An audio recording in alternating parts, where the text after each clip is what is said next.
Lick 18, Bossa Nova. All right, here's another great one. This one has going to the Latin side of music, the Latin influence, and it's in the key of C, C minor actually, and another relatively simple bass line, but one that really propels the music and sets up the harmony wonderfully. I'll play it for you, and then we'll break it down.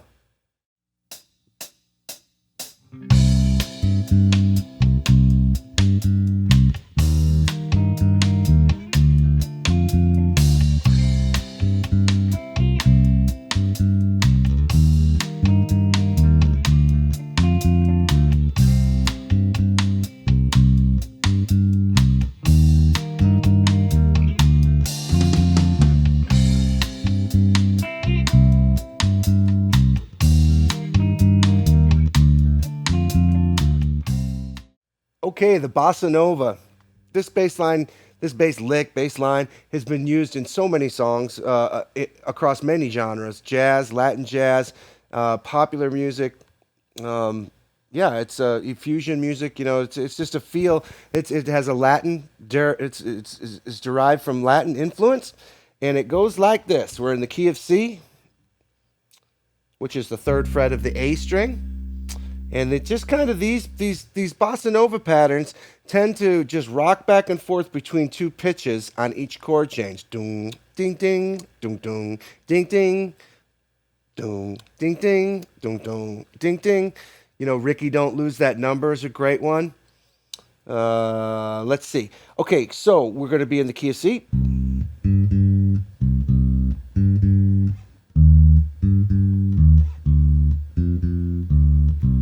Ding ding, dun dun, ding ding. Okay, so what I'm doing there is I'm actually playing a C, and then I'm rocking back and forth on the G, which is the third fret of the D string, the higher G.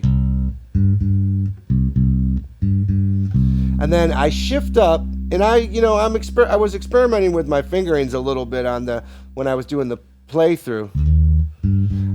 I think for our purposes, it's going to be best to do a shift there. Shift to your second finger on the E flat up to the E flat, which is the sixth fret of the A string.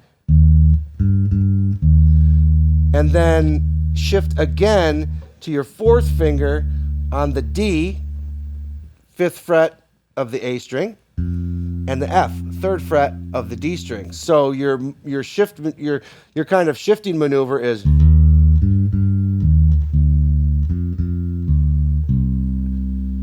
That's a little bit tricky, but I think that, you know, when I was experimenting with it, I felt the most comfortable and I felt the least amount of fatigue. You could play it another way, but I think this is the best way.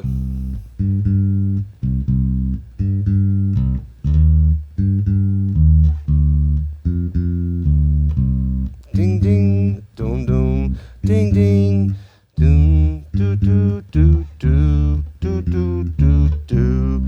Now, conceivably, you could play it all in one position.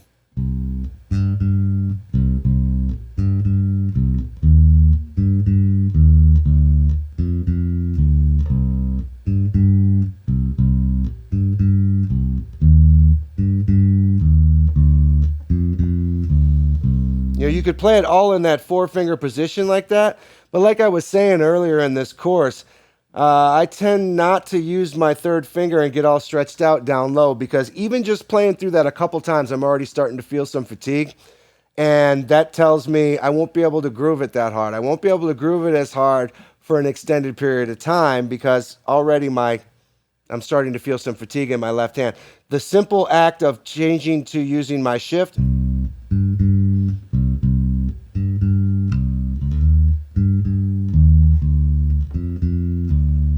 you know, it requires some movement with the hand, but I feel no fatigue at all. I could do that for 2 days and never get tired. If I do it this way, I instantly start to feel a little bit uncomfortable. So I just adjust my fingerings to the way that works best for me. Okay, you know, I do it based on what I think how I can groove it the hardest, and how I can play consistently in the pocket for the longest. So this is a good example of that. moving the hand around and doing a little bit extra shifting for the sake of less fatigue. Okay, so yeah, the Latin bossa nova is a wonderful groove. Have a great time exploring that.